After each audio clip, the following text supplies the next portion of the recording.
The shift had been grueling. A 12-hour marathon of airport runs and drunken bar hoppers that left my lower back screaming in protest, and my patience worn razor thin. It was 2 a.m. on a Tuesday, the dead hour where the city holds its breath, and I had promised myself I would log off after one last ride to round out my earnings. I was cruising through a quiet upper-middle-class suburb, the kind with manicured lawns and motion sensor lights that flickered on as my headlights swept past, looking for a way back to the highway.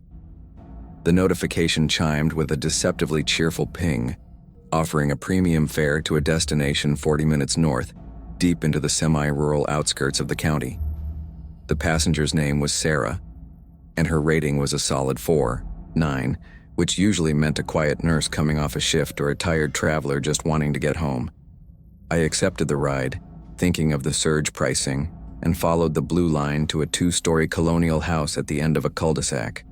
The street was pitch black, the streetlights spaced too far apart to be effective, and the house itself was completely dark, with not even a porch light to welcome a visitor. I pulled up to the curb, keeping the engine running and the doors locked, a habit I had picked up after 3 years of driving in the city. I checked the time. I had arrived 2 minutes early, so I put the car in park and waited, watching the front door for movement. Usually, passengers track the car on their phone and come out the second you pull up, but the house remained still and silent as a tomb. I cracked my window a fraction of an inch to let in some fresh air, the smell of damp grass and impending frost filling the cabin, trying to wake myself up for the long drive ahead. After 3 minutes, the front door didn't open, but movement from the side of the house caught my eye, emerging from the shadows of the detached garage. It wasn't a woman. It was a man, tall and broad-shouldered, wearing a heavy canvas jacket and a baseball cap pulled low over his eyes. He walked with a deliberate, heavy gait, his hands buried deep in his pockets, heading straight for my rear passenger door without hesitation. I felt a spike of irritation mixed with caution. It's a common occurrence for people to order rides for boyfriends or husbands, but it always put me on edge when the profiles didn't match. I lowered the passenger window halfway as he approached, keeping the doors locked, ready to ask the standard verification questions before letting a stranger into my personal space. "Uber for Sarah?" I asked, leaning over the center console to get a better look at his face, which was mostly obscured by the shadow of the brim of his cap. He stopped a few feet from the car, not making eye contact, and nodded once, a sharp, jerky motion. "Yeah, that's right," he grunted, his voice rough and deep like gravel grinding together. "She ordered it for me. My car broke down and she's spotting me a ride home." It was the most common excuse in the book, plausible enough to be true, but something about his demeanor felt off. He wasn't looking at his phone. He wasn't checking the license plate to make sure I was the right driver. He was just staring at the door handle, waiting for the click of the unlock mechanism. I hesitated, my finger hovering over the unlock button, weighing the risk against the cancellation fee and the wasted time driving out here. The company policy technically forbade unaccompanied rides for third parties unless verified, but enforcing that rule usually led to arguments and bad ratings. He looked impatient, shifting his weight from one foot to the other, and I saw him glance back toward the dark house quickly, as if checking if anyone was watching. "Look, buddy, are you opening the door or not? It's freezing out here," he snapped, the aggression flaring up instantly. I sighed, blaming my own fatigue for my paranoia, and hit the button. "Sorry about that," I muttered. "Just have to be careful." He opened the door and slid into the back seat directly behind me, a position I hated because it meant I couldn't see his face in the rearview mirror without turning my head completely. The car dipped significantly under his weight, the suspension groaning, and he slammed the door shut with more force than necessary, shaking the frame. Immediately the smell hit me, not alcohol or cigarettes, which I was used to, but something earthy and metallic like wet soil and copper. He didn't buckle his seatbelt. I heard him settle into the leather, breathing heavily through his nose, a wet, congested sound that filled the quiet cabin. I started the trip on the app, seeing the destination was a remote address on a road I didn't recognize, miles away from the nearest town. "Heading to Blackwood Road," I confirmed, putting the car in drive and pulling away from the curb, glancing at the mirror to catch a glimpse of him. All I could see was the dark shape of his jacket and the lower half of his face. His jaw was set tight, his lips pressed into a thin, white line. "Just drive," he said, his voice lower now, almost a whisper, lacking the aggression from outside but replaced by a cold, flat tone. "Don't take the highway. Take the back roads. I don't like the tolls." I frowned. The app was directing me to the highway because it was 20 minutes faster. "The GPS says the highway is the quickest route, sir. Avoiding tolls will add about half an hour to the trip." I said take the back roads, he repeated, not raising his voice but leaning forward slightly so his breath hit the back of my neck. "I'm not in a hurry. Sarah knows I'm taking the long way." The mention of the account holder's name was meant to reassure me, but it sounded rehearsed like he was using a password he had just learned. I decided not to argue. He was the customer, and if he wanted to pay for a longer ride, that was his choice. I manually adjusted the navigation to avoid highways, the blue line rerouting us through a maze of unlit county roads and forest preserves. As we left the subdivision and entered the dark, winding roads, the silence in the car became oppressive, a heavy weight that made my skin crawl.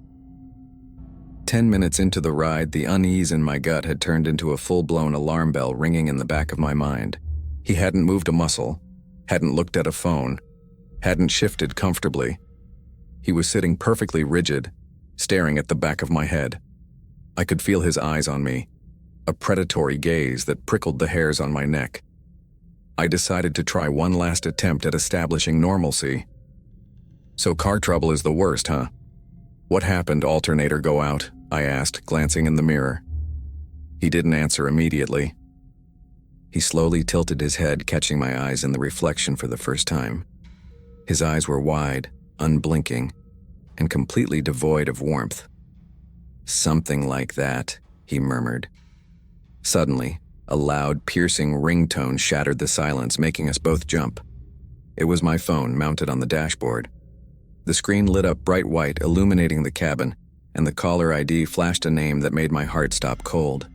It wasn't an unknown number. It was an in-app call. The screen read, "Incoming call. Sarah, passenger." I looked at the phone, then at the rearview mirror. The man in the back seat wasn't looking at the phone. He was looking at me, and for the first time, he smiled, revealing teeth that looked stained and dark in the dim light. "You gonna answer that?" he whispered. My hand hovered over the phone screen, trembling so violently that my fingers looked blurred in the harsh LED light, while the man in the back seat watched me with that predatory, unblinking stare. The ringtone, usually a generic and inoffensive chime, now sounded like a siren screaming a warning, filling the small cabin with a cacophony that made it impossible to think. "Pick it up," the man commanded, his voice dropping an octave, losing the gravelly pretense of the car trouble victim and revealing a smooth, cold authority. "Put it on speaker. Let's hear what she has to say." I didn't want to do it.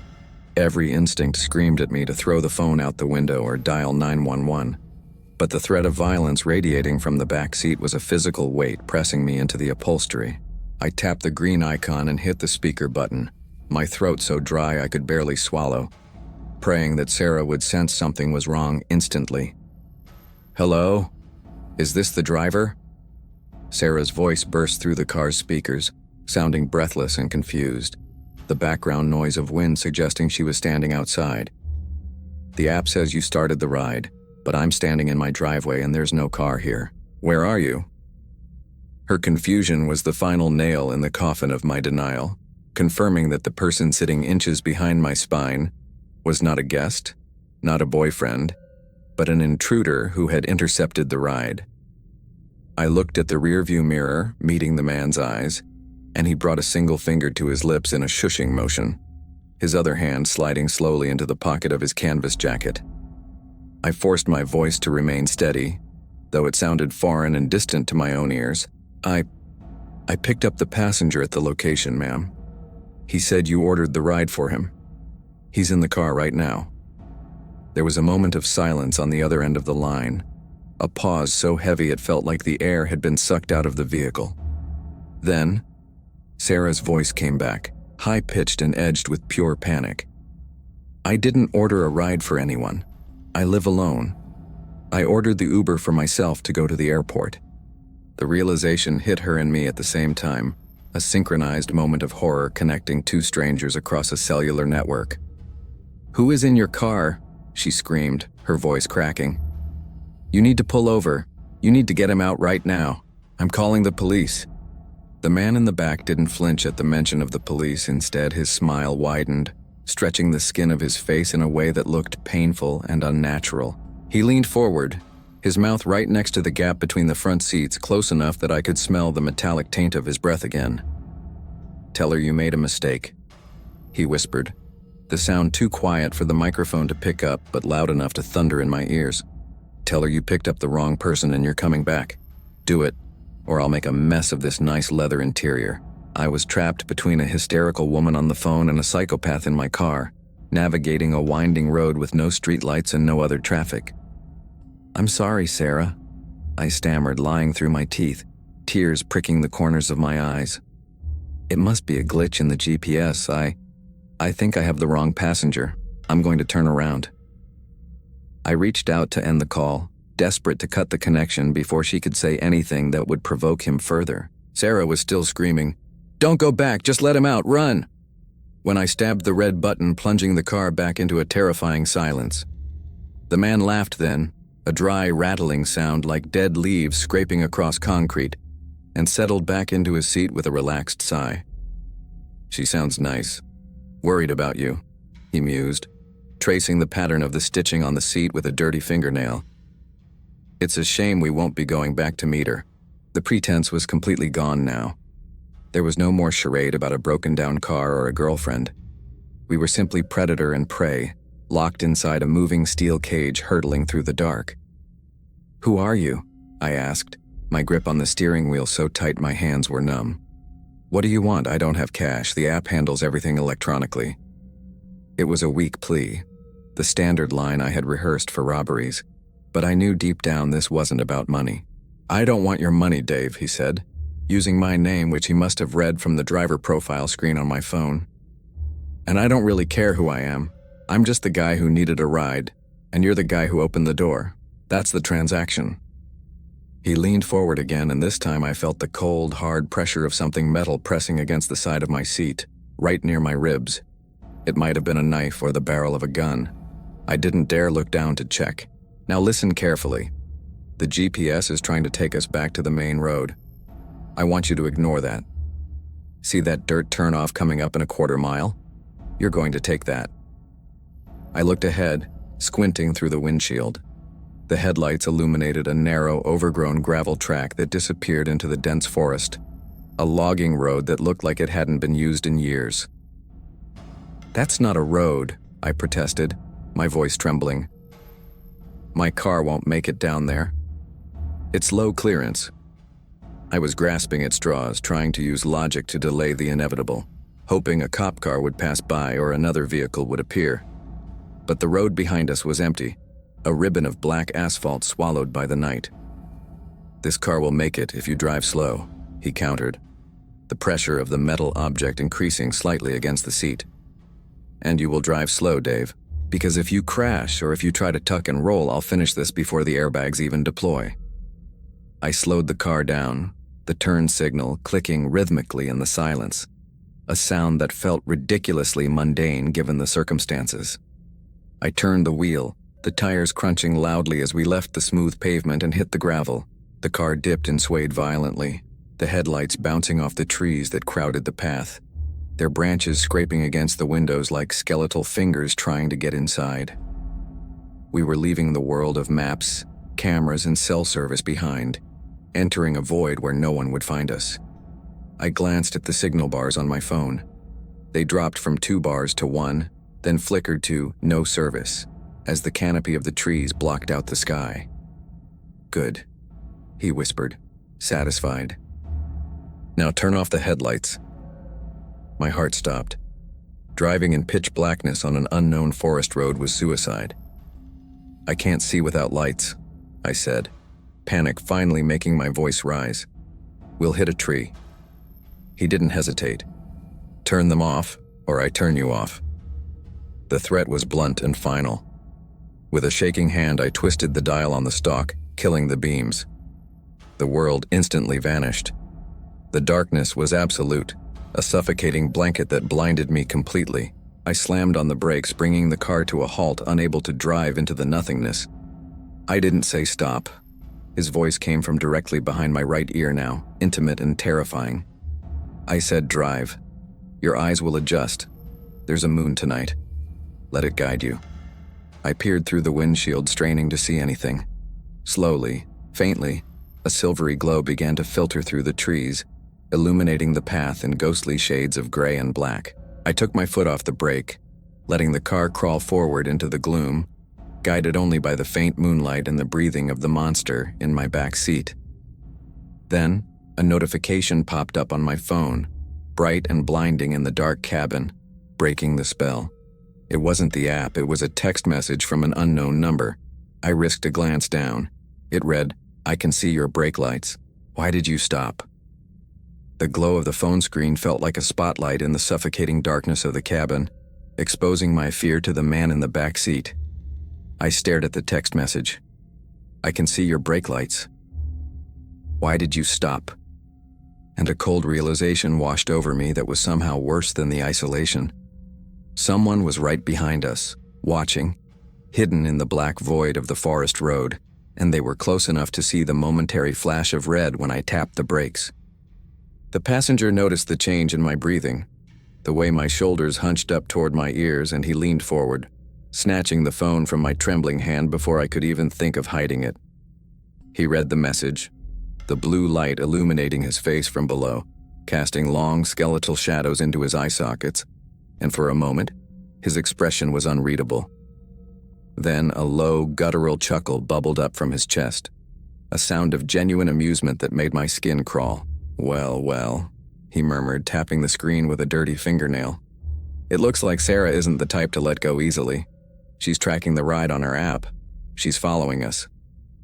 He rolled down the rear window, the electric motor whining loudly in the silence, and hurled my phone into the deep woods.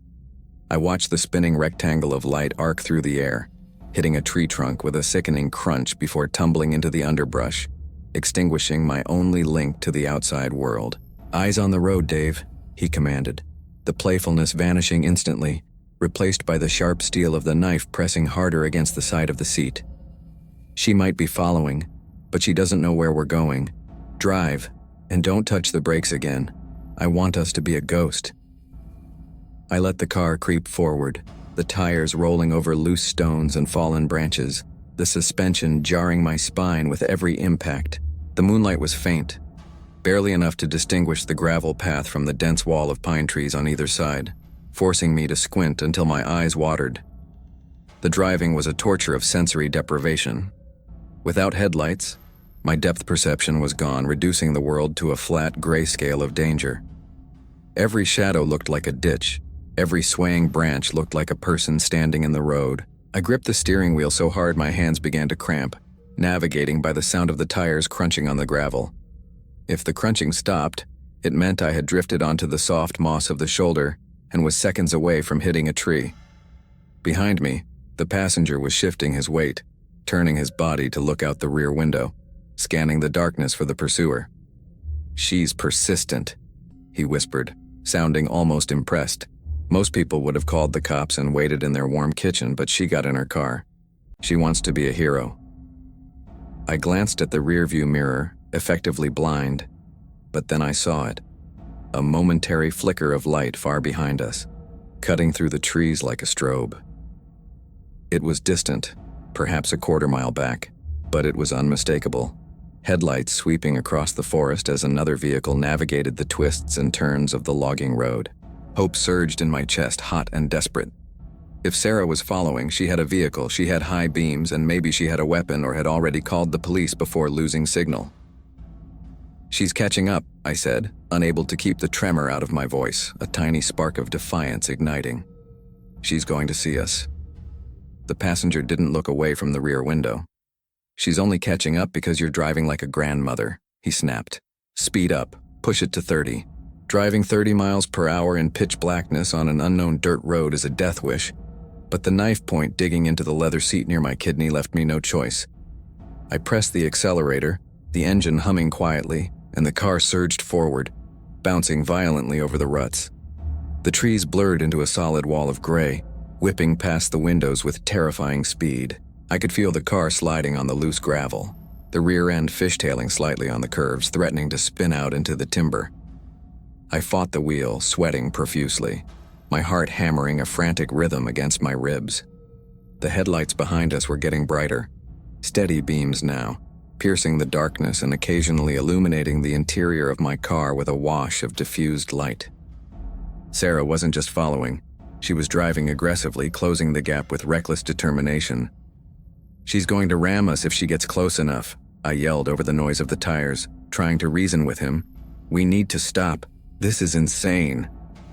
The passenger turned back to face me, his face a mask of cold fury in the intermittent flashes of light from the car behind. "If you stop, you die," he roared, losing his composure for the first time. "Keep driving. There's a clearing up ahead past the old bridge, that's where we stop." The mention of a specific destination chilled me. He knew this road. He had planned this route. This wasn't a random carjacking. He had a kill site in mind, and Sarah was the only variable he hadn't accounted for. The car behind us was close now, maybe 50 yards back, its high beams blinding me in the mirrors, flooding the cabin with brilliant, exposing white light. I squinted against the glare, tilting the rearview mirror up to avoid the reflection, but the light bounced off the side mirrors, dazzling me. Suddenly, the car behind honked, a long, continuous blast of the horn that echoed through the woods like a war cry. It was a sound of pure rage, signaling that she wasn't just observing. She was attacking. The passenger cursed, a string of vile words, and scrambled around in the back seat. I heard the metallic click of a seatbelt buckling. "She's going to hit us," he screamed. "Brace yourself." Before I could react, the SUV behind us surged forward, its grille filling my rear view, and slammed into my bumper. The impact was jarring, snapping my head back against the headrest and sending the car skidding sideways toward the tree line. I wrestled with the steering wheel, overcorrecting, fighting to keep the tires on the gravel. The sound of metal on plastic was sickening, the crunch of my rear bumper shattering under the force of the larger vehicle. We didn't stop, though. The shove gave us a burst of momentum, propelling us forward down a steep decline I hadn't seen in the dark. We were careening downhill now, gravity taking over, the engine whining as the RPMs spiked. The road bottomed out into a muddy basin, and I saw the vague outline of a wooden structure ahead. The old bridge he had mentioned. It looked rotted and narrow, spanning a black creek that's swollen with recent rain. "Cross it," the passenger commanded, bracing his hands against the front seats. "Her car is too heavy. She won't follow." I lined up the car with the center of the bridge, praying the ancient timbers would hold the weight of a sedan. We hit the wood with a hollow, thundering rumble, the planks rattling ominously underneath us. I held my breath, waiting for the crack of breaking timber, but we rolled across, the tires slipping on the wet wood. As soon as my rear wheels hit the dirt on the other side, I slammed on the brakes, sliding to a halt in a muddy clearing surrounded by dense thickets.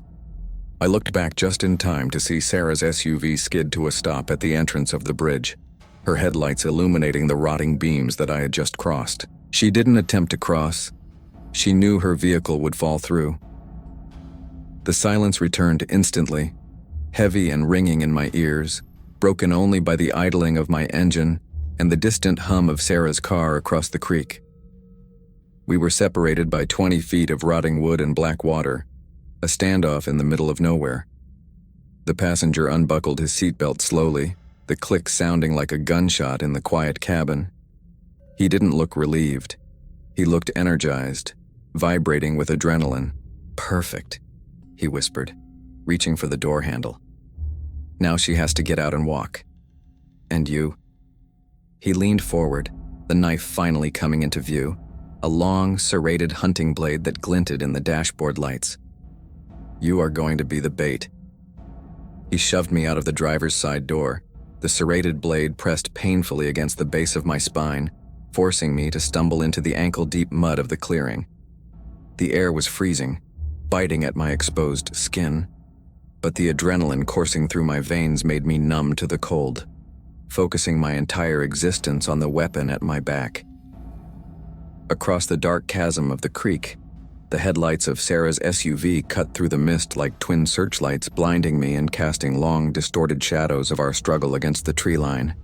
The passenger used me as a human shield, crouching behind my shoulder, his breath hot and ragged in my ear, smelling of copper and anticipation. "Call her," he hissed, digging the knife tip into my jacket. "Tell her to come across. Tell her I'm hurt. Make it convincing, Dave." I opened my mouth to scream a warning, to tell her to run, to get back in her car and reverse until she hit the highway, but the knife pricked my skin, drawing a warm trickle of blood. "Sarah," I choked out, my voice cracking with terror, sounding pathetic and small in the vastness of the woods. "Please, he's got a knife. Don't come over here." The killer slammed his forearm into my windpipe, silencing me instantly, but the message had been sent, though not the one he wanted. We watched the silhouette of the SUV door open, and a figure stepped out into the harsh glare of the high beams. It was a woman, small in stature but moving with a terrifying, deliberate calm that unsettled me more than the man trembling behind me. She didn't scream, she didn't beg, and she didn't call the police. She simply reached into the back seat of her vehicle and pulled out something long and dark. It wasn't a tire iron or a phone. It was a shotgun, the matte black barrel swallowing the light. A weapon of home defense that looked out of place in the hands of a suburban rideshare account holder. The man behind me stiffened, his breathing stopping abruptly, the arrogance evaporating from his posture as the power dynamic shifted violently. "She brought the 12 gauge, he muttered, sounding more resigned than surprised, as if this was the inevitable conclusion to a long, violent argument I had just walked into. She actually brought it.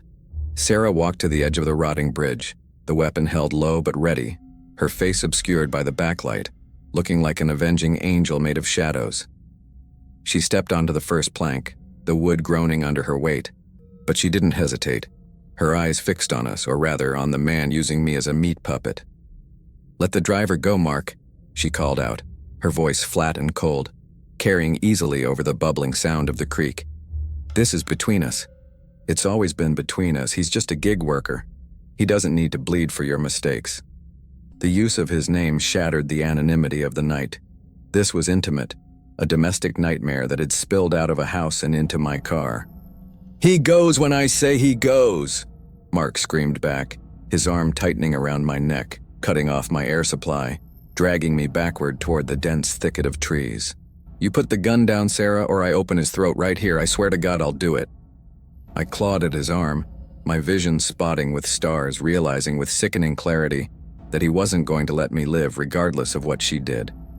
I was a loose end, a witness to a murder that hadn't happened yet. Sarah stopped in the middle of the bridge, leveling the shotgun at us, the barrel wavering slightly as she tried to find a clear shot past my thrashing body. "I'm not putting anything down," she said, racking the slide with a terrifying metallic clack, clack. The sound of the shotgun chambering a shell triggered a primal panic in Mark. He jerked violently, trying to pull me deeper into the shadows, but in his haste he slipped on the slick river mud. His grip on my neck loosened for a fraction of a second, and I didn't waste the miracle. I threw my weight forward, dropping to my knees and twisting away from the blade. I felt the knife slice through the back of my jacket, missing my skin by millimeters, and I scrambled on all fours through the muck, putting distance between myself and the target. "Get down!" Sarah screamed, and I flattened myself against the wet earth just as the night exploded with a deafening roar and a flash of muzzle flare. Buckshot shredded the trees above my head, raining bark and leaves down on me, the sound echoing through the valley like a thunderclap that wouldn't end. I rolled onto my back covered in mud and saw Mark clutching his shoulder, howling in pain, his knife lost in the darkness. He wasn't dead, but the fight had gone out of him, replaced by the shock of being on the receiving end of the violence he had courted. Sarah was already across the bridge, moving with military efficiency, closing the distance before he could recover his weapon. She didn't look at me. She walked straight to him, keeping the barrel trained on his chest, her expression one of utter exhaustion rather than triumph. "I told you never to come back," she said, standing over him as he writhed in the dirt, looking down at him with a mixture of pity and hatred. "I told you if you broke the restraining order again, I wouldn't call the sheriff. I promised you, Mark. She kicked him hard in the ribs, knocking the wind out of him, ensuring he stayed down. Then she finally turned to me, lowering the gun slightly. Her face was pale and streaked with tears, but her eyes were hard as flint. "Get in your car," she commanded, her voice shaking now that the adrenaline was fading. "Drive away. Don't look back. Don't stop until you hit a police station 2 towns over. Tell them you were carjacked and you escaped. Leave my name out of it." I didn't need to be told twice. I scrambled to my feet, my legs feeling like jelly, and ran to my car, throwing myself into the driver's seat. My hands shook so badly I fumbled the gear shift 3 times before finding reverse, the tires spinning wildly in the mud before gripping the gravel. I reversed across the clearing, swinging the nose of the car around, my headlights sweeping over the scene one last time. I saw Mark curled in a ball, defeated, and Sarah standing guard over him, a silhouette of vengeance in the woods. I gunned the engine, tearing back across the rotting bridge, the planks bouncing violently under the speed of my retreat, leaving the nightmare behind on the other bank. I drove for an hour without blinking, my speedometer buried, until I saw the comforting neon glow of a 24-hour gas station on the main highway. I pulled in, collapsed over the steering wheel, and sobbed until my chest hurt, the terror finally catching up to my physical exhaustion. When I finally worked up the courage to check my phone, which I had miraculously found in the footwell where it had fallen during the struggle, the screen was cracked but functional. The ride was still active on the app. I stared at it for a long moment, then hit complete ride. A notification popped up instantly. Fare adjusted. Passenger rating, 5 stars. A tip of $500 was added seconds later. I deleted the app right then and there, staring at the cash notification, knowing it was hush money for a night I would spend the rest of my life trying to forget.